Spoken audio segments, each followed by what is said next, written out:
ಒಬ್ಬೊಬ್ಬರು ಇಲ್ಲಿಬ್ರು ಬೇಕು ಆ್ಯಕ್ಚುಲಿ ಸುಳ್ಳ ಎಲ್ಲ ಕಾಟ ಅದ್ರದ್ದು ಇದು ಮಾಡೆಲ್ ಬಂದು ಸುಮ್ಮನೆ ಇದು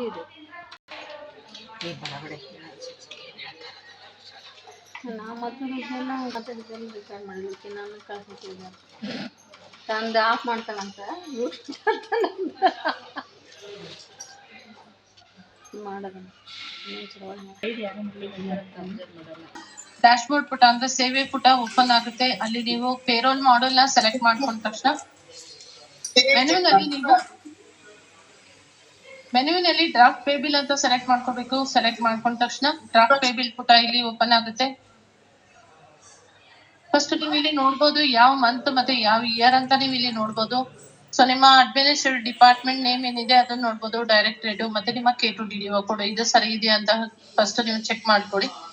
ನಂತರ ಇಲ್ಲಿ ಇನ್ಬಾಕ್ಸ್ ಅಲ್ಲಿ ನಿಮ್ಮ ಕಚೇರಿಗೆ ಸಂಬಂಧಿಸಿದಂತೆ ಎಸ್ಟಾಬ್ಲಿಷ್ಮೆಂಟ್ ವೈಸ್ ಬಿಲ್ ಇಲ್ಲಿ ನೀವು ನೋಡ್ಬೋದು. ಫಸ್ಟ್ ಅವರ ಹೆಡ್ ಆಫ್ ಅಕೌಂಟ್, ಯಾವ ಎಸ್ಟಾಬ್ಲಿಷ್ಮೆಂಟ್, ಆಫೀಸ್ ನೇಮು, ಈ ಎಸ್ಟಾಬ್ಲಿಷ್ಮೆಂಟ್ ಅಲ್ಲಿ ಎಷ್ಟು ಜನ ಎಂಪ್ಲಾಯೀಸ್ ಇದ್ದಾರೆ, ಅವರ total gross salary, total gross deduction ಮತ್ತೆ ಟೋಟಲ್ ನೆಟ್ ಪೇ ನೀವು ಇಲ್ಲಿ ನೋಡ್ಬೋದು. ಸೊ ನಂತರ ಇಲ್ಲಿ ಮೇಲ್ಗಡೆ 4 ಟ್ಯಾಬ್ ಇದೆ. ರೀಪ್ರೋಸೆಸ್ ಪೇ ಬಿಲ್ ಅಂದ್ರೆ ಸೊ ನೀವು ಬ್ಯಾಕ್ ಎಂಡ್ ಇಂದ ಅಥವಾ ಫ್ರಂಟ್ ಎಂಡ್ ಇಂದ ನಿಮ್ಮ ಹಂತದಲ್ಲಿ ಏನಾದ್ರು ಚೇಂಜಸ್ ಮಾಡಿದ್ರೆ ಸೊ ಅವಾಗ ನೀವು ಬಿಲ್ ನ ಇಲ್ಲಿ ಡ್ರಾಫ್ಟ್ ಬಿಲ್ ನ ರೀಪ್ರೋಸೆಸ್ ಮಾಡಬೇಕು. ನಂತರ ಪ್ರಿವ್ಯೂ. ಸೊ ಫಸ್ಟ್ ನೀವು ಮಾಡೋದು ಬಿಲ್ ನ ಚೆಕ್ ಬಾಕ್ಸ್ ಸೆಲೆಕ್ಟ್ ಮಾಡಿ ಪ್ರಿವ್ಯೂ ಮಾಡಬೇಕು. ಅದರಲ್ಲಿ ಏನಾದ್ರು ವ್ಯತ್ಯಾಸ ಇದೆ ಅಂತ ನೀವು ಚೆಕ್ ಮಾಡಬೇಕು. ನಂತರ ಈ ಫುಲ್ ಬಿಲ್ ನ ನೀವು ಹೋಲ್ಡ್ ಮಾಡಬೇಕು ಅಂದ್ರೆ ಸೊ ಚೆಕ್ ಬಾಕ್ಸ್ ಸೆಲೆಕ್ಟ್ ಮಾಡ್ಕೊಂಡು put draft pay bill on hold ಅಂತ ಹೇಳಿ ಕ್ಲಿಕ್ ಮಾಡಿದ್ರೆ ಆ ಬಿಲ್ ಪೂರ್ತಿ ಹೋಲ್ಡ್ ಟ್ಯಾಬ್ ಅಲ್ಲಿ ಬಂದಿರುತ್ತೆ. ಸೊ ನಂತರ ಎಲ್ಲಾ ಕರೆಕ್ಷನ್ ಸರಿ ಆದ್ಮೇಲೆ ಬಿಲ್ ಎಲ್ಲ ಸರಿ ಇದೆ ಅಂದಾಗ send pay bill for verification ಅಂತ ಕ್ಲಿಕ್ ಮಾಡಿದ್ರೆ ಈ ಬಿಲ್ ವೆರಿಫೈರ್ಗೆ ಹೋಗುತ್ತೆ. ಸೊ ಈಗ ನಾನು ಫಸ್ಟ್ ಸ್ಟೆಪ್ ಇಂದ ಹೇಳ್ತೀನಿ. ಸೊ ಫಸ್ಟ್ ನೀವು ಚೆಕ್ ಬಾಕ್ಸ್ ನ ಸೆಲೆಕ್ಟ್ ಮಾಡ್ಕೊಂಡು ಪ್ರಿವ್ಯೂ ಪೇ ಬಿಲ್ ಅಂತ ಕ್ಲಿಕ್ ಮಾಡಿ ಬಿಲ್ ನ ಪ್ರಿವ್ಯೂ ಮಾಡಬೇಕು.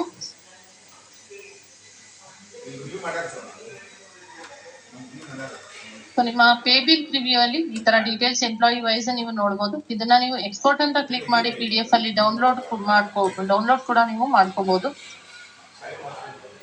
ನಂತರ ಇಲ್ಲಿ ಎಂಪ್ಲಾಯಿ ನೇಮ್, ಎಂಪ್ಲಾಯಿ ವೈಸ್ ಅವರ ಎಂಪ್ಲಾಯಿ ಹೆಸರು, KJD ನಂಬರ್, ಅವರ ಬೇಸಿಕ್ ಪೇ ಎಷ್ಟಿದೆ, ಸೊ ಅವರ ಪೇಡ್ ಎಷ್ಟು ದಿನ ಇಲ್ಲಿ ಆಗಿದೆ ಪೇಡ್ ಆಗಿದೆ ಅಂತ ಅದನ್ನು ಕೂಡ ನೀವು ನೋಡ್ಬೋದು. ಅವರ ಅಲವೆನ್ಸಸ್ ಏನಿದೆ, ಗ್ರಾಸ್ ಸ್ಯಾಲರಿ ಎಷ್ಟಿದೆ, ಯಾವ್ಯಾವ ಡಿಡಕ್ಷನ್ ಆಗ್ತಾ ಇದೆ, ರಿಕವರೀಸ್ ಏನಿದೆ, ಟೋಟಲ್ ಡಿಡಕ್ಷನ್ ಎಷ್ಟು, ನೆಟ್ ಸ್ಯಾಲರಿ ಎಷ್ಟು, ಸೊ ನೆಕ್ಸ್ಟ್ ಇನ್ಕ್ರಿಮೆಂಟ್ ಡೇಟ್ ಏನು, ಪ್ರತಿಯೊಂದು ಡೀಟೇಲ್ಸ್ ಕೂಡ ನೀವು ಇಲ್ಲಿ ನೋಡ್ಬೋದು. ಸೊ ಇದ್ರಲ್ಲಿ ಏನಾದ್ರೂ ವ್ಯತ್ಯಾಸ ಇದ್ರೆ ಅವರ ಡಿಡಕ್ಷನ್ ಅಲ್ಲಿ ಅಥವಾ ರಿಕವರೀಸ್ ಅಲ್ಲಿ ಏನಾದ್ರೂ ವ್ಯತ್ಯಾಸ ಇದ್ರೆ ಅದನ್ನ ನಿಮ್ಮ ಹಂತದಲ್ಲಿ ಯಾವ ರೀತಿ ಸರಿಪಡಿಸ್ಕೋಬಹುದು ಅಂತ ನಾನೀಗ ಹೇಳ್ತೀನಿ.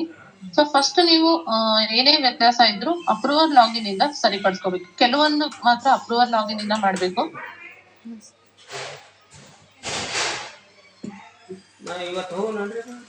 ತೋರಿಸ್ತೀನಿ. ಫಸ್ಟ್ ನಾನು ಅಪ್ರೂವರ್ ಇಂದ ಲಾಗಿನ್ ಆಗ್ತಾ ಇದ್ದೀನಿ.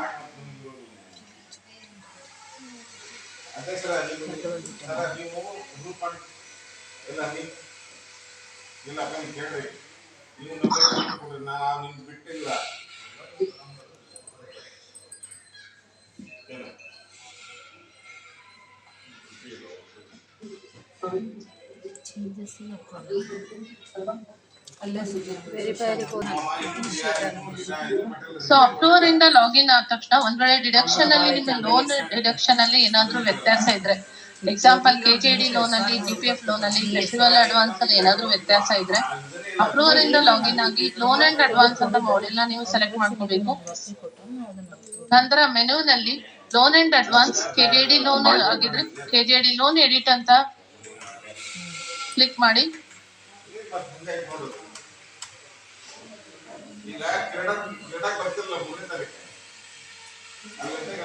ಸೊ ಯಾವ ಎಂಪ್ಲಾಯಿ ಪಾಲಿಸಿಯಲ್ಲಿ ನಿಮಗೆ ವ್ಯತ್ಯಾಸ ಬರ್ತಾ ಇದೆ ಆ ಎಂಪ್ಲಾಯಿ ಮುಂದಿನ ಆಕ್ಷನ್ ಬಟನ್ ಅಲ್ಲಿ ಎಡಿಟ್ ಬಟನ್ ನೀವು ಕ್ಲಿಕ್ ಮಾಡಿ. ಎಡಿಟ್ ಬಟನ್ ಕ್ಲಿಕ್ ಮಾಡಿದ ತಕ್ಷಣ ಎಂಪ್ಲಾಯಿ ಡೀಟೇಲ್ಸ್ ನೀವು ನೋಡ್ಬೋದು. ಸೊ ಅವರ ನೇಮ್,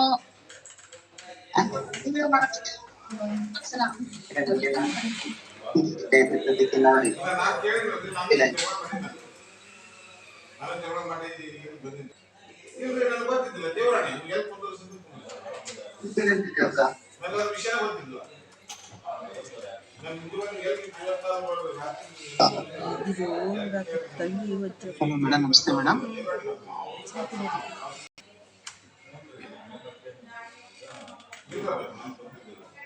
ಪ್ಲೀಸ್ ವೇಟ್.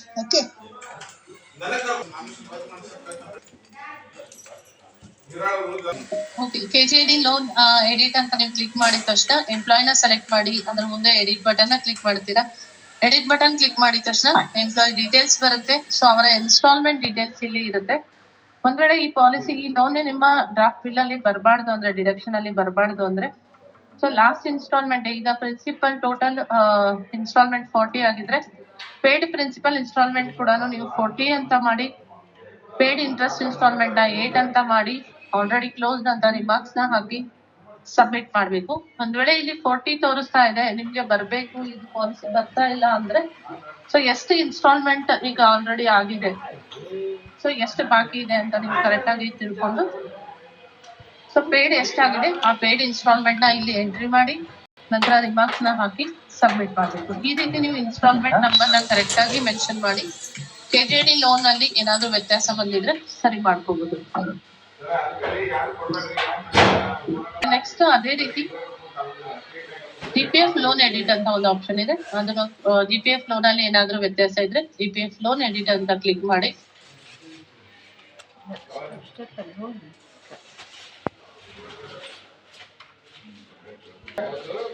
ಸೊ ಈ ರೀತಿ ನಿಮ್ಮ ಕಚೇರಿಯಲ್ಲಿ ಯಾರ್ದು GPF ಲೋನ್ ಇರುತ್ತೆ ಅಷ್ಟು ವಿವರಗಳು ಇಲ್ಲಿ ಇನ್ಬಾಕ್ಸ್ ಅಲ್ಲಿ ನೋಡ್ಬೋದು.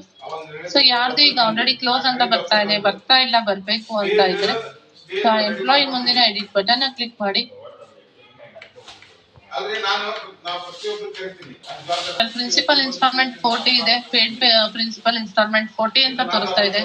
ಈ ಕಾರಣದಿಂದ ಇವ್ರದ್ದು ಡ್ರಾಫ್ಟ್ ಬಿಲ್ ಅಲ್ಲಿ ಬರ್ತಾ ಇರೋದಿಲ್ಲ. ಸೊ ಬರ್ಬೇಕು ಅಂದ್ರೆ ಕರೆಕ್ಟ್ ಆಗಿ ಎಂಟ್ರಿ ಮಾಡಿ, ಎಷ್ಟು ಇನ್ಸ್ಟಾಲ್ಮೆಂಟ್ ನೀವು ಆಲ್ರೆಡಿ ಪೇಡ್ ಮಾಡಿದೀರಾ, ಸೊ ಅದನ್ನ ನೀವು ಇಲ್ಲಿ ಎಂಟ್ರಿ ಮಾಡಿ, ನಂತರ ರಿಮಾರ್ಕ್ಸ್ ನ ಎಂಟ್ರಿ ಮಾಡಿ. ಒಂದ್ ವೇಳೆ ಅಮೌಂಟ್ ಅಲ್ಲಿ ಏನಾದ್ರೂ ವ್ಯತ್ಯಾಸ ಇದ್ರೆ ಅಮೌಂಟ್ ಕೂಡ ನೀವು ಇಲ್ಲಿ ಎಡಿಟ್ ಮಾಡಬಹುದು. ರಿಮಾರ್ಕ್ಸ್ ನ ಎಂಟ್ರಿ ಮಾಡಿ ಸಬ್ಮಿಟ್ ಮಾಡ್ಬೇಕು. ಸೊ ಪ್ರತಿಯೊಂದು ನೀವು ಏನೇ ಚೇಂಜಸ್ ಮಾಡಿದ್ರು ಡ್ರಾಫ್ಟ್ ಬಿಲ್ ಗೆ ಬಂದು ರೀಪ್ರೋಸೆಸ್ ಮಾಡ್ಬೇಕು. ಅದು ನೆಕ್ಸ್ಟ್ ನಾನು ಯಾವ ತರ ರೀಪ್ರೋಸೆಸ್ ಮಾಡೋದು ಅಂತ ನಿಮ್ಗೆ ತೋರಿಸ್ತೀನಿ. ನೆಕ್ಸ್ಟ್ ಅದೇ ರೀತಿ ಸೇಮ್ ಪ್ರೊಸೆಸ್ ಫೆಸ್ಟಿವಲ್ ಅಡ್ವಾನ್ಸ್ ಕೂಡ ಇದೆ. ಫೆಸ್ಟಿವಲ್ ಅಡ್ವಾನ್ಸ್ ಎಡಿಟ್ ಅಂತ ಇದೆ. ಸೊ ಮೆನುನಲ್ಲಿ ಫೆಸ್ಟಿವಲ್ ಅಡ್ವಾನ್ಸ್ ಎಡಿಟ್ ಅಂತ ಸೆಲೆಕ್ಟ್ ಮಾಡ್ಕೋಬೇಕು.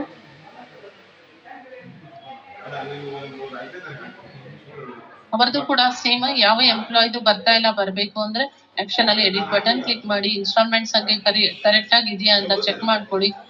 ಇಲ್ಲಿ ಪೇಡ್ ಇನ್ಸ್ಟಾಲ್ಮೆಂಟ್ 10 ಅಂತ ತೋರಿಸ್ತಾ ಇದೆ, ಸೊ ಬ್ಯಾಲೆನ್ಸ್ 0 ಅಂತ ತೋರಿಸ್ತಾ ಇದೆ. ಈ ಕಾರಣದಿಂದ ಇವ್ರದ್ದು ಫೆಸ್ಟಿವಲ್ ಅಡ್ವಾನ್ಸ್ ಡಿಡಕ್ಷನ್ ಆಗ್ತಾ ಇರೋದಿಲ್ಲ. ಸೊ ನೀವು ಇನ್ನೂ ಬಾಕಿ ಇದೆ ಅಂದ್ರೆ ಎಷ್ಟು ಇನ್ಸ್ಟಾಲ್ಮೆಂಟ್ ಪೇಡ್ ಆಗಿದೆ ಅಂತ ಅದನ್ನ ಇಲ್ಲಿ ಎಂಟ್ರಿ ಮಾಡಿ ರಿಮಾರ್ಕ್ಸ್ ನ ಹಾಕಿ ಸಬ್ಮಿಟ್ ಮಾಡಿ. ಓಕೆನಾ? ಸೊ ಅದೇ ರೀತಿ ಈಗ ಲೋನ್ ಅಂಡ್ ಅಡ್ವಾನ್ಸ್ ಬಗ್ಗೆ ನಿಮ್ಗೆ ಅರ್ಥ ಆಗಿದೆ ಅನ್ಕೋತೀನಿ. ಈಗ ನೆಕ್ಸ್ಟ್ ಬಂದು ಇನ್ಸೂರೆನ್ಸ್ ಅಪ್ರೂವಲ್ ಲಾಗಿನ್ ಅಲ್ಲಿ ಇನ್ಸೂರೆನ್ಸ್ ಮಾಡೆಲ್ ಇದೆ. ಸೊ ಇನ್ಸೂರೆನ್ಸ್ ಮಾಡೆಲ್ ನ ನೀವು ಸೆಲೆಕ್ಟ್ ಮಾಡ್ಕೊಂಡು ನಂತರ ಇಲ್ಲಿ ಮೆನುನಲ್ಲಿ LIC ಲಿಸ್ಟ್ ಅಂತ ಇದೆ. ಸೊ LIC ಲಿಸ್ಟ್ ಅಂತ ಕ್ಲಿಕ್ ಮಾಡಿದ ತಕ್ಷಣ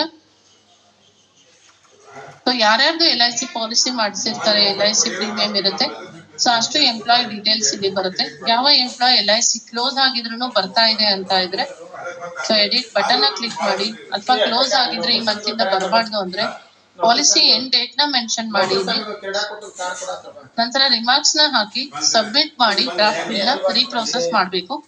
ಒಂದ್ ವೇಳೆ LIC ಪಾಲಿಸಿ ಅಮೌಂಟ್ ಅಲ್ಲಿ ಏನಾದ್ರೂ ವ್ಯತ್ಯಾಸ ಇದ್ರೆ ಪ್ರೀಮಿಯಂ ಅಮೌಂಟ್ ಅಲ್ಲಿ ಅಮೌಂಟ್ ನ ಕೂಡ ನೀವು ಎಡಿಟ್ ಮಾಡಬಹುದು. ಅಮೌಂಟ್ ಕರೆಕ್ಟ್ ಆಗಿರೋ ಅಮೌಂಟ್ ಏನಿದೆ ಅದನ್ನ ಎಂಟ್ರಿ ಮಾಡಿ ರಿಮಾರ್ಕ್ಸ್ ನ ಹಾಕಿ ಸಬ್ಮಿಟ್ ಮಾಡಿ, ನಂತರ ಮತ್ತೆ ಡ್ರಾಫ್ಟ್ ಬಿಲ್ ಗೆ ಬಂದು ನೀವು ರೀಪ್ರೋಸೆಸ್ ಮಾಡಬೇಕು.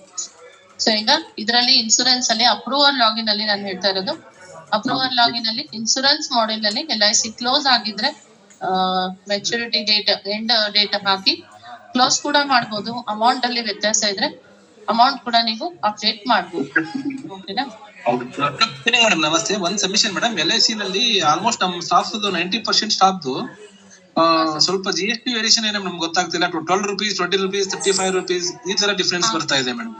ಅದಕ್ಕೆ ಸರ್, ಅದಕ್ಕೆ ಅದ್ರ ಸಲುವಾಗಿ ಈಗ ಅಮೌಂಟ್ ಎಡಿಟ್ ಮಾಡ್ಲಿಕ್ಕೆ ಆಪ್ಷನ್ ಕೊಟ್ಟಿರೋದು. ಅಲ್ಲ ಮೇಡಮ್, ನಾವು ಆಕ್ಚುಲಿ ನಾವು ಮೇಡಮ್ LIC ಆಫೀಸ್ ಇಂದ ಹೋಗ್ಬಿಟ್ಟು GST ಸ್ಟಾಪ್ ಆಯ್ತಲ್ಲ ಮೇಡಮ್ ಲಾಸ್ಟ್ ಸೆಪ್ಟೆಂಬರ್ ಇಂದ, ಅದೇ ಸರ್, ಹೌದು. ಅಲ್ಲಿಂದ ತಗೊಂಡ್ಬಂದ್ಬಿಟ್ಟು ನಾವು ರಿವೈಸ್ ಮಾಡಿದ್ವಿ ಮೇಡಮ್ LIC ಪಾಲಿಸಿಗಳನ್ನ HRMS 1 ಅಲ್ಲಿ.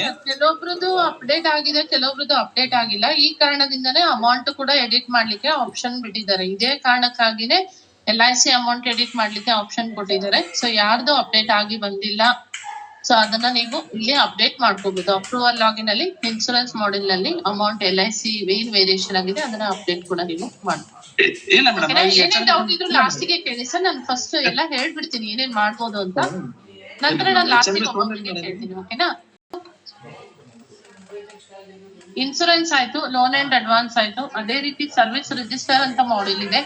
ಸೊ ಈ ಮಾಡೆಲ್ ನಲ್ಲಿ ನೀವು EST ನಂಬರ್, ಯಾವ ಎಂಪ್ಲಾಯ್ EST ನಂಬರ್ ಏನಾದ್ರೂ ಚೇಂಜಸ್ ಆಗಿದ್ರೆ, ತಪ್ಪಾಗಿ ತೋರಿಸ್ತಾ ಇದೆ ನಿಮ್ ಬಿಲ್ ಅಲ್ಲಿ, ಅವ್ರು EST 2 ಅಲ್ಲಿ ಬರ್ಬೇಕಿತ್ತು, 1 ಅಲ್ಲಿ ತೋರಿಸ್ತಾ ಇದೆ, 4 ಅಲ್ಲಿ ತೋರಿಸ್ತಾ ಇದೆ ಅಂದ್ರೆ, ಸೊ ಅಪ್ರೂವಲ್ ಲಾಗಿನ್ ಆಗಿ ಸರ್ವಿಸ್ ರಿಜಿಸ್ಟರ್ ಮಾಡೆಲ್ ನೀವು ಸೆಲೆಕ್ಟ್ ಮಾಡ್ಕೋಬೇಕು. ನಂತರ ಮೆನುನಲ್ಲಿ ಎಂಪ್ಲಾಯ್ ಎಸ್ಟಾಬ್ಲಿಷ್ಮೆಂಟ್ ಅಂತ ಆಪ್ಷನ್ ಇದೆ, ಅದನ್ನ ಕ್ಲಿಕ್ ಮಾಡಿ. ಸೊ ಯಾವ ಎಂಪ್ಲಾಯಿ EST ನಂಬರ್ ತಪ್ಪಾಗಿದೆ, ಆ ಎಂಪ್ಲಾಯ್ ಮುಂದಿನ ಆಕ್ಷನ್ ಅಲ್ಲಿ ಎಡಿಟ್ ಬಟನ್ ಕ್ಲಿಕ್ ಮಾಡಿ. ಎಡಿಟ್ ಬಟನ್ ಕ್ಲಿಕ್ ಮಾಡಿ ಯಾವ ಕರೆಕ್ಟ್ ಆಗಿರೋ EST ನಂಬರ್, ಏನು ಅವ್ರದ್ದು ಕರೆಕ್ಟ್ ಆಗಿರೋ ನಂಬರ್ ಇದೆ ಅದನ್ನ ಸೆಲೆಕ್ಟ್ ಮಾಡ್ಕೊಂಡು ಸಬ್ಮಿಟ್ ಅಂತ ಕ್ಲಿಕ್ ಮಾಡಿ. ನಂತರ ಮತ್ತೆ ನೀವು ಡ್ರಾಫ್ಟ್ ಬಿಲ್ಗೆ ಬಂದು ರೀಪ್ರೋಸೆಸ್ ಮಾಡ್ಬೇಕು. ಎಲ್ಲ ನೋಡ್ಕೊಂಡಿಲ್ಲಲ್ಲ. ಓಕೆ, ಈಗ ನೆಕ್ಸ್ಟ್ ನೀವು ಇನ್ಶೂರೆನ್ಸ್ ಅಲ್ಲಿ LIC ಕರೆಕ್ಷನ್ ಮಾಡಿಸ್ಕೊತೀರಾ. ಲೋನ್ ಅಂಡ್ ಅಡ್ವಾನ್ಸ್ ಅಲ್ಲಿ KJD, FA ಮತ್ತೆ GPF ಲೋನ್ ಏನಾದ್ರು ಇದ್ರೆ ನೀವು ಕರೆಕ್ಷನ್ ಮಾಡ್ಕೋತೀರಾ. ಅದೇ ರೀತಿ ಕ್ವಾರ್ಟರ್ಸ್ ಮ್ಯಾನೇಜ್ಮೆಂಟ್,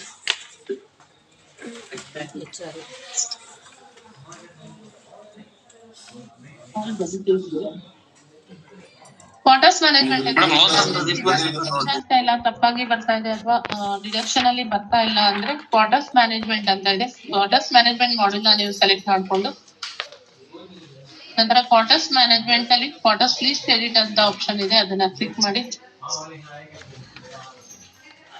ಇಲ್ಲಿ ನಿಮ್ಮ ಎಂಪ್ಲಾಯ್ ಲಿಸ್ಟ್ ಯಾರ್ಯಾರಿಗೆ ಕ್ವಾರ್ಟರ್ಸ್ ಅಲಾಟ್ ಆಗಿದೆ, ಸೊ ಎಂಪ್ಲಾಯ್ ಮುಂದೆ ಅವ್ರದ್ದಾದ್ರೂ HRA ಡಿಡಕ್ಷನ್ ಅಲ್ಲಿ ಎಲ್ಲ ತೋರಿಸ್ತಾ ಇಲ್ಲ ಅಂದ್ರೆ ಆಕ್ಷನ್ ಅಲ್ಲಿ ಎಡಿಟ್ ಬಟನ್ ಕ್ಲಿಕ್ ಮಾಡಿ. ಸೊ ಇಲ್ಲಿ ಡೀಟೇಲ್ಸ್ ನೀವು ಪೂರ್ತಿ ಡೀಟೇಲ್ಸ್ ಇಲ್ಲಿ ಆಡ್ ಮಾಡಬೇಕು. ಫಸ್ಟ್ ಇದೆ ಎಂಪ್ಲಾಯ್ ಡೀಟೇಲ್ಸ್ ಬರುತ್ತೆ, ಲೆಫ್ಟ್ ಅಲ್ಲಿ ನೀವು ಸೆಲೆಕ್ಟ್ ಮಾಡಿರುವಂತ ಎಂಪ್ಲಾಯ್ KJD ಅವ್ರ ಎಂಪ್ಲಾಯ್ ನೇಮ್ ಇರುತ್ತೆ. ಸೊ ಇಲ್ಲಿ ಸರ್ಚ್ ಕ್ವಾರ್ಟರ್ಸ್ ಡೀಟೇಲ್ಸ್ ಅಲ್ಲಿ ನೀವು ಸರ್ಚ್ ಮಾಡಬೇಕು, ಯಾವ ಕ್ವಾರ್ಟರ್ಸ್ ನಿಮ್ಗೆ ಅಲಾಟ್ ಆಗಿದೆ ಅಂತಂದ ಆ ಕ್ವಾರ್ಟರ್ಸ್ ನೀವು ಇಲ್ಲಿ ಚೆಕ್ ಬಾಕ್ಸ್ ನ ಸೆಲೆಕ್ಟ್ ಮಾಡಿ ಸರ್ಚ್ ಮಾಡಬೇಕು. ಒಂದು ವೇಳೆ ಈ ಲಿಸ್ಟ್ ಅಲ್ಲಿ ನಿಮ್ಮ ಕ್ವಾರ್ಟರ್ಸ್ ಡೀಟೇಲ್ಸ್ ಕಾಣಿಸ್ತಾ ಇಲ್ಲ ಅಂದ್ರೆ ಆಡ್ ಬಟನ್ ನ ಕ್ಲಿಕ್ ಮಾಡಿ. ನೀವೇ ಸ್ವತಃ ಇಲ್ಲಿ ಕ್ವಾರ್ಟರ್ಸ್ ನೇಮು, ಅಡ್ರೆಸ್, ಯಾವ ಡಿಸ್ಟಿಕ್ ಮತ್ತೆ ತಾಲೂಕು ಇದನ್ನೆಲ್ಲ ಸೆಲೆಕ್ಟ್ ಮಾಡ್ಕೊಂಡು ಕ್ವಾರ್ಟರ್ ಟೈಪ್ ನ ಸೆಲೆಕ್ಟ್ ಮಾಡ್ಕೊಳ್ಳಿ.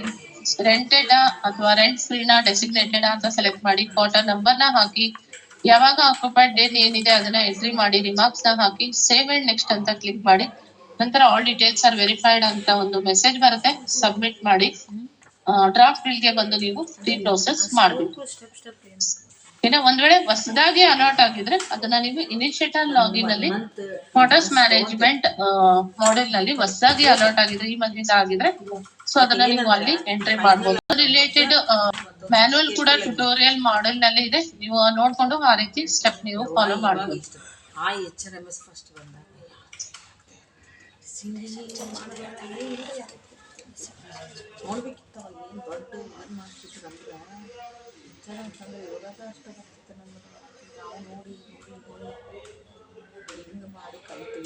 ಇನ್ನ ಅದ ಗಿಜಿ ಗಿಜಿ ಅನ್ಸುತ್ತೆ. ಹೌದು, ಇದು ಅದಕ್ಕೆ ಈಸಿ ಮಾಡೋಣ, ಬಟ್ ಸ್ವಲ್ಪ ಟೈಮ್ ತಗೋತೈತಿ. 2 ಮಂತ್ಸ್ ಬೇಕು. ಎದ್ರಾಗ ಹೋದ್ರೆ ಮಾಡ್ತಾ ಹೋದಂತ ಅದ್ರಾಗ ಏನು ಗೊತ್ತೈತಿ.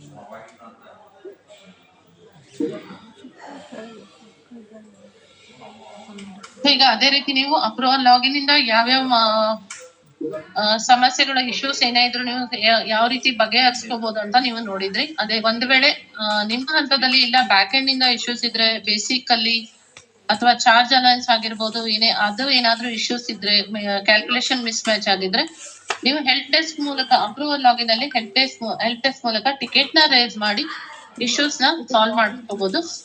ಸೊ ಫಸ್ಟ್ ನೀವು ಅಪ್ರೂವರ್ ಇಂದ ಲಾಗಿನ್ ಆಗ್ತೀರಾ, ಹೆಲ್ಪ್ ಡೆಸ್ಕ್ ಮಾಡಲ್ ನ ಸೆಲೆಕ್ಟ್ ಮಾಡ್ಕೊಳ್ಳಿ. ನಂತರ ಮೆನ್ಯೂನಲ್ಲಿ ಹೆಲ್ಪ್ ಡೆಸ್ಕ್ ರೇಸ್ ಟಿಕೆಟ್ ಅಂತ ಸೆಲೆಕ್ಟ್ ಮಾಡಿ. ಸರ್ಚ್ ಎಂಪ್ಲಾಯಲ್ಲಿ ಎಂಪ್ಲಾಯಿ ಯಾರ್ಗೆ ಇಶ್ಯೂ ಇದೆ, ಯಾರ್ದು ಕ್ಯಾಲ್ಕುಲೇಷನ್ ಮಿಸ್ಮ್ಯಾಚ್ ಆಗಿದೆ, ಸೊ ಆ ಎಂಪ್ಲಾಯಿ KJD ಹಾಕಿ ನೀವು ಸರ್ಚ್ ಮಾಡಿ. ಒಂದ್ ವೇಳೆ ಆ ಎಂಪ್ಲಾಯಿ ಹೆಸರು ಇಲ್ಲಿ ಶೋ ಆಗ್ಲಿಲ್ಲ ಅಂದ್ರೆ ನಿಮ್ಮ ಕಚೇರಿಯಲ್ಲಿರೋ ಬೇರೆ ಎಂಪ್ಲಾಯಿ KJD ನಂಬರ್ನ ಹಾಕಿ ಸರ್ಚ್ ಎಂಪ್ಲಾಯಿ ಅಂತ ಹೇಳಿ. ಸೊ ಯಾವ ಎಂಪ್ಲಾಯಿ ಶೋ ಆಗ್ತಾ ಇದೆ ಆ ಎಂಪ್ಲಾಯಿನ ಸೆಲೆಕ್ಟ್ ಮಾಡ್ಕೊಂಡು ಚೆಕ್ ಬಾಕ್ಸ್ ನ ಸೆಲೆಕ್ಟ್ ಮಾಡಿ ಕನ್ಫರ್ಮ್ ಮಾಡಿದ ತಕ್ಷಣ ಫೈನಲ್ ಲಿಸ್ಟ್ ಬರುತ್ತೆ. ನೆಕ್ಸ್ಟ್ ಅಂತ ಕ್ಲಿಕ್ ಮಾಡಿ. ನೆಕ್ಸ್ಟ್ ಅಂತ ಕ್ಲಿಕ್ ಮಾಡಿದ ತಕ್ಷಣ ರೇಸ್ ಟಿಕೆಟ್ ಅನ್ನೋ ಆಪ್ಷನ್ ನಲ್ಲಿ ಮಾಡೆಲ್ ನ ಸೆಲೆಕ್ಟ್ ಮಾಡಿ. ಯಾವ ಮಾಡೆಲ್ ನಲ್ಲಿ ಇಶ್ಯೂಸ್ ಇದೆ ಅಂತ ಅದನ್ನ ಸೆಲೆಕ್ಟ್ ಮಾಡ್ಕೊಂಡು ಇಶ್ಯೂ ಟೈಪ್ ಹಾಕಿ. EGIS ಇಶ್ಯೂ ಇರ್ಬೋದು, ಡಾಟಾ ಇಶ್ಯೂ ಇರ್ಬೋದು, ಅಥವಾ cooperative loan calculation miss match ಆಗಿದ್ರೆ ಅದನ್ನ ಸೆಲೆಕ್ಟ್ ಮಾಡ್ಕೊಂಡು ಅದಕ್ಕೆ ಸಂಬಂಧಿಸಿದಂತೆ ಸಪೋರ್ಟಿಂಗ್ ಡಾಕ್ಯುಮೆಂಟ್ ನ ಅಪ್ಲೋಡ್ ಮಾಡಿ. ಇಶ್ಯೂ ಡಿಸ್ಕ್ರಿಪ್ಷನ್ ಅಲ್ಲಿ ಕರೆಕ್ಟ್ ಆಗಿ ನೀವು ಮೆನ್ಷನ್ ಮಾಡ್ಬೇಕು. ತುಂಬಾ ದೊಡ್ಡದಾಗಿ ಏನೋ ವಿಷಯನ ಎಂಟ್ರಿ ಮಾಡಬೇಡಿ. ಜಸ್ಟ್ ಯಾವ ಎಂಪ್ಲಾಯ್ ಬೇಸಿಕ್ ಚೇಂಜ್ ಆಗ್ಬೇಕು ಅಥವಾ ಏನೇ ಇಶ್ಯೂಸ್ ಇದ್ರು ಆ ಎಂಪ್ಲಾಯ್ KJD ಹಾಕಿ ಒಂದೇ ಲೈನ್ ಅಲ್ಲಿ ಇಷ್ಟು ಚೇಂಜ್ ಆಗ್ಬೇಕು ಅದು ಮಾತ್ರ ಎಂಟ್ರಿ ಮಾಡಿ. ಆದ್ರೆ ನಿಮ್ಮ ಫೋನ್ ನಂಬರ್ ಕೂಡ ಹಾಕಿ ಸಬ್ಮಿಟ್ ಮಾಡಿ. ಸಬ್ಮಿಟ್ ಮಾಡಿದ ತಕ್ಷಣ ಈ ಡೀಟೇಲ್ಸ್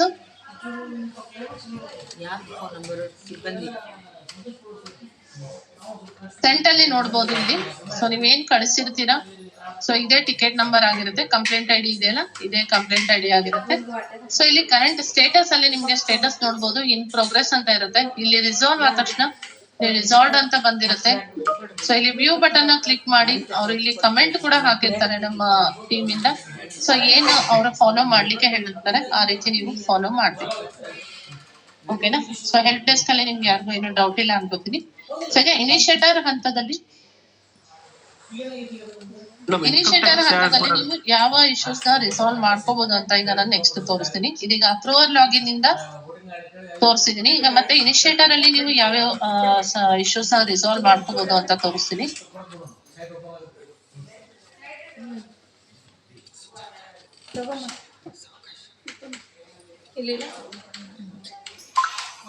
ಈಗಾಗಲೇ ಹೇಳ್ದಂಗೆ ಕ್ವಾರ್ಟರ್ಸ್ ಮ್ಯಾನೇಜ್ಮೆಂಟ್ ಹೊಸದಾಗಿ ಅಲಾಟ್ ಆಗಿದ್ರೆ ಕ್ವಾರ್ಟರ್ಸ್ ಮ್ಯಾನೇಜ್ಮೆಂಟ್ ಮಾಡೆಲ್ ನಲ್ಲಿ ನೀವು ಆಡ್ ಮಾಡಬಹುದು. ಸೊ ಇದ್ರ ರಿಲೇಟೆಡ್ ಟ್ಯುಟೋರಿಯಲ್ ರಿಫರೆನ್ಸ್ ಅಲ್ಲಿ ಮ್ಯಾನುವಲ್ ಕೂಡ ಇದೆ, ಆ ರೀತಿ ನೀವು ಫಾಲೋ ಮಾಡಬೇಕು. ಇನ್ನು ನೆಕ್ಸ್ಟ್ ಬಂದು ರಿಕವರೀಸ್ ಅಲ್ಲಿ ಏನಾದ್ರೂ ಈಗ ಕೋಆಪರೇಟಿವ್ ಬ್ಯಾಂಕ್ ಡೀಟೇಲ್ಸ್ ನೀವು ಚೇಂಜ್ ಮಾಡಬೇಕು ಅಂತ ಇದ್ರೆ ಬ್ಯಾಂಕ್ ಡೀಟೇಲ್ಸ್ ಚೇಂಜ್ ಮಾಡಬೇಕು. ಅಮೌಂಟ್ ವ್ಯತ್ಯಾಸ ಆಗಿದೆ, ಮಂತ್ ಚೇಂಜ್ ಆಗ್ಬೇಕು ಕೋಆಪರೇಟಿವ್ ಅಮೌಂಟ್ ಇದ್ರೆ. ಆಮೇಲೆ ಹೊಸದಾಗಿ ರಿಕವರಿ ಆರೋಪಿ ಮಾಡ್ಬೇಕು ಅಂತ ಇದ್ರೆ ಅದನ್ನೆಲ್ಲ ನೀವು ಎಂಟ್ರಿನ ರಿಕವರಿ ಮಾಡೆಲ್ ನಲ್ಲಿ ಮಾಡ್ಬೇಕು. ಸೊ ಫಸ್ಟ್ ಇನಿಷಿಯೇಟರ್ ಇಂದ ಲಾಗಿನ್ ಆಗಿದ್ದೀರಾ, ರಿಕವರಿ ಮಾಡೆಲ್ ನ ಸೆಲೆಕ್ಟ್ ಮಾಡ್ಕೋಬೇಕು.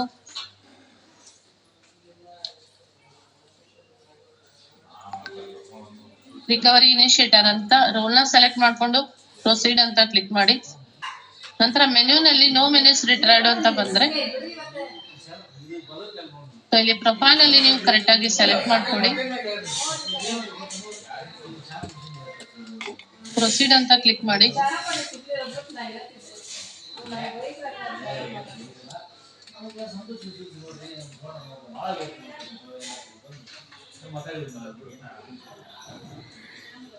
ನಂತರ ಮೆನ್ಯೂನಲ್ಲಿ ರಿಕವರಿ ಲಿಸ್ಟ್ ಅಂತ ನೀವು ಕ್ಲಿಕ್ ಮಾಡ್ಬೇಕು. ಎಡಿಟ್ ಮಾಡ್ಲಿಕ್ಕೆ ರಿಕವರಿ ಲಿಸ್ಟ್ ಅಂತ ಸೆಲೆಕ್ಟ್ ಮಾಡ್ಕೋಬೇಕು.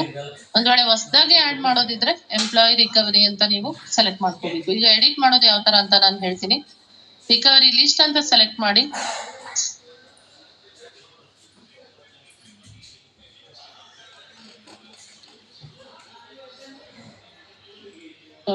ಲಾಗಿನ್ ಅಲ್ಲಿ ಆಲ್ರೆಡಿ ಎಲ್ಲರದು ಕ್ಲೋಸ್ ಆಗಿದೆ. ಜಸ್ಟ್ ಏನಿಲ್ಲ, ಆಕ್ಷನ್ ಅಲ್ಲಿ ವ್ಯೂ ಬಟನ್ ನ ಕ್ಲಿಕ್ ಮಾಡಿ. ಸೊ ಯಾರ್ದು ಕ್ಲೋಸ್ ಮಾಡ್ಬೇಕು ಅಥವಾ ಸ್ಟಾಪ್ ಮಾಡ್ಬೇಕು ಅಥವಾ 1 month ಗೆ ನೀವು ಪಾಸ್ ಕೂಡ ಮಾಡ್ಬೋದು. ಅಮೌಂಟ್ ಎಡಿಟ್ ಮಾಡ್ಬೇಕು ಅಂದ್ರೆ ಸೊ ಇಲ್ಲಿ ಆಲ್ರೆಡಿ ಎಲ್ಲರದು ಕ್ಲೋಸ್ ಆಗಿದೆ. ಆಕ್ಟಿವ್ ಅಲ್ಲಿ ಆ ಎಂಪ್ಲಾಯಿ ಡೀಟೇಲ್ಸ್ ಇರುತ್ತೆ. ಇಲ್ಲಿ 3 ಬಟನ್ ಇರುತ್ತೆ ನಿಮ್ಗೆ. ಸ್ಟಾಪ್ ಮಾಡ್ಲಿಕ್ಕೆ ಮತ್ತೆ 1 month ಗೆ ಪಾಸ್ ಮಾಡ್ಲಿಕ್ಕೆ, ಅದೇ ರೀತಿ ಎಡಿಟ್ ಕೂಡ ಒಂದು ಎಡಿಟ್ ಬಟನ್ ಕೂಡ ಇರುತ್ತೆ ಎಡಿಟ್ ಮಾಡ್ಲಿಕ್ಕೆ. ಎಡಿಟ್ ಬಟನ್ ಕ್ಲಿಕ್ ಮಾಡಿ ಡೀಟೇಲ್ಸ್ ನ ಎಡಿಟ್ ಕೂಡ ಮಾಡ್ಬೋದು. ಬ್ಯಾಂಕ್ ಡೀಟೇಲ್ಸ್ ಮತ್ತೆ ಅಮೌಂಟ್ ಡೀಟೇಲ್ಸ್ ನೀವು ಎಡಿಟ್ ಕೂಡ ಮಾಡ್ಬೋದು. ಸ್ಟಾಪ್ ಬಟನ್ ನ ಕ್ಲಿಕ್ ಮಾಡಿ ಅದನ್ನ ಸ್ಟಾಪ್ ಕೂಡ ಮಾಡ್ಬೋದು. ಪಾಸ್ ಬಟನ್ ನ ಕ್ಲಿಕ್ ಮಾಡಿ 1 month ಗೆ ನೀವು ಪಾಸ್ ಕೂಡ ಮಾಡ್ಬೋದು. ಸೊ ಎಂಪ್ಲಾಯಿ ರಿಕವರಿ ಅಂತ ನೀವು ಸೆಲೆಕ್ಟ್ ಮಾಡ್ಕೊಂಡ್ರೆ ಈಗ ಹೊಸದಾಗಿ ರಿಕವರಿ ಮಾಡೋದಿದ್ರೆ ಆರೋಪಿ ಆಯ್ತು, ಕೋಆಪರೇಟಿವ್, ಸ್ಪೋರ್ಟ್ಸ್ ಫಂಡ್ ಏನೇ ಆಡ್ ಮಾಡೋದಿದ್ರೆ ಎಂಪ್ಲಾಯ್ ರಿಕವರಿ ಅಂತ ಮೆನ್ಯೂನಲ್ಲಿ ಸೆಲೆಕ್ಟ್ ಮಾಡ್ಕೊಂಡು ಇನಿಷಿಯೇಟ್ ಎಂಪ್ಲಾಯ್ ರಿಕವರಿ ಅಂತ ಕ್ಲಿಕ್ ಮಾಡಿ. ಯಾವ ಎಂಪ್ಲಾಯ್ ರಿಕವರಿ ಮಾಡೋದಿದೆ, ಎಂಪ್ಲಾಯ್ KJD ನ ಎಂಟ್ರಿ ಮಾಡಿ, ಸರ್ಚ್ ಎಂಪ್ಲಾಯ್ ಅಂತ ಹಾಕಿ. ಸೊ ನೀವು ಹಾಕಿದಂತ KJD ನಂಬರ್ ಯಾರ್ದು ಹಾಕಿರ್ತಾರ ಆ ಡೀಟೇಲ್ಸ್ ಇಲ್ಲಿ ಕೆಳಗಡೆ ಬರುತ್ತೆ. ಚೆಕ್ ಬಾಕ್ಸ್ ನ ಸೆಲೆಕ್ಟ್ ಮಾಡಿ ಕನ್ಫರ್ಮ್ ಮಾಡಿದ ತಕ್ಷಣ ಲಿಸ್ಟ್ ಫೈನಲ್ ಎಂಪ್ಲಾಯ್ ಲಿಸ್ಟ್ ಅಲ್ಲಿ ಬರುತ್ತೆ. ನೆಕ್ಸ್ಟ್ ಅಂತ ಕ್ಲಿಕ್ ಮಾಡಿ ಕನ್ಫರ್ಮ್ ಮಾಡಿ. ನಂತರ ರಿಕವರಿಗೆ ಸಂಬಂಧಿಸಿದಂತೆ ಒಂದು ಫೈಲ್ ನ ಕ್ರಿಯೇಟ್ ಮಾಡಿ. ಈಗಾಗಲೇ ನೀವು ಕ್ರಿಯೇಟ್ ಮಾಡಿದ್ರೆ ಚೂಸ್ ಫ್ರಮ್ ಎಕ್ಸಿಸ್ಟಿಂಗ್ ಫೈಲ್ ಇಂದ ಫೈಲ್ ನ ತಗೋಬಹುದು.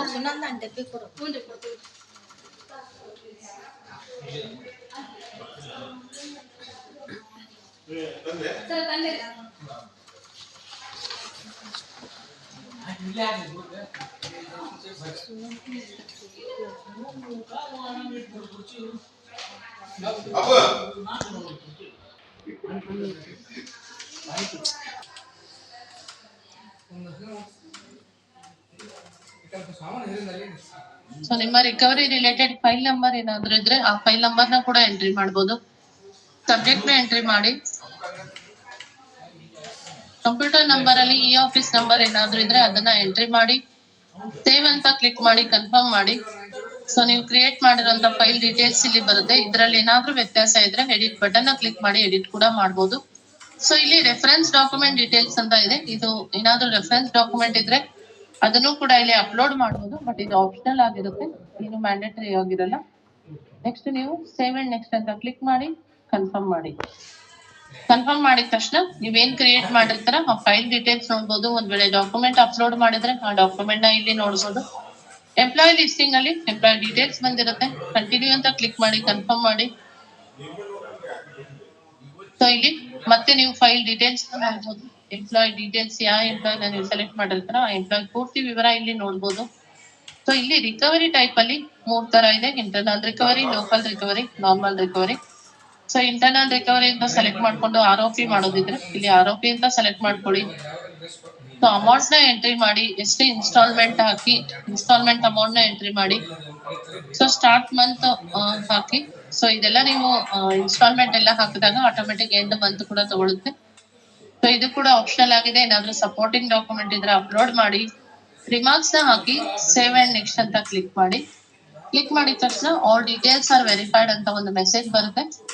ನಂತರ ಸಬ್ಮಿಟ್ ಮಾಡಿ. ಸಬ್ಮಿಟ್ ಮಾಡಿದ ತಕ್ಷಣ ಸೊ ಇದೇನ್ ಟ್ರಾನ್ಸಾಕ್ಷನ್ ನೀವು ಮಾಡಿರ್ತಾರ ಅದು ವೆರಿಫೈಡ್ ಲಾಗಿನ್ ಗೆ ಹೋಗಿರುತ್ತೆ ಆಟೋಮೆಟಿಕ್. ವೆರಿಫೈರ್ ಕೂಡ ಲಾಗಿನ್ ಆಗಿ ರಿಕವರಿ ಮಾಡೆಲ್ ನ ಸೆಲೆಕ್ಟ್ ಮಾಡ್ಕೋಬೇಕು. ನಂತರ ಇನ್ಬಾಕ್ಸ್ ಅಲ್ಲಿ ಡೀಟೇಲ್ಸ್ ಬಂದಿರುತ್ತೆ. ಎಡಿಟ್ ಬಟನ್ ನ ಕ್ಲಿಕ್ ಮಾಡಿ.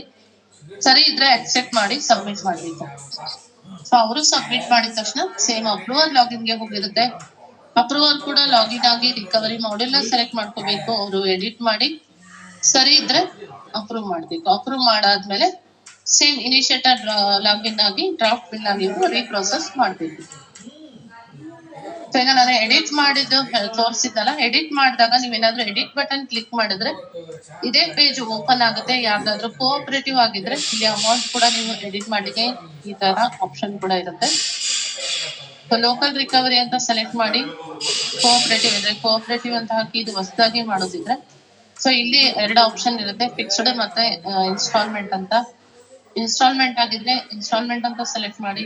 ಸೇಮ್ ಪ್ರೊಸೀಜರ್, ಅಮೌಂಟ್ ಡೀಟೇಲ್ಸ್ ಹಾಕಿ, ನಂಬರ್ ಆಫ್ ಇನ್ಸ್ಟಾಲ್ಮೆಂಟ್ ಅಂತ ಹಾಕಿ. So instalment amount auto fetch ಆಗುತ್ತೆ.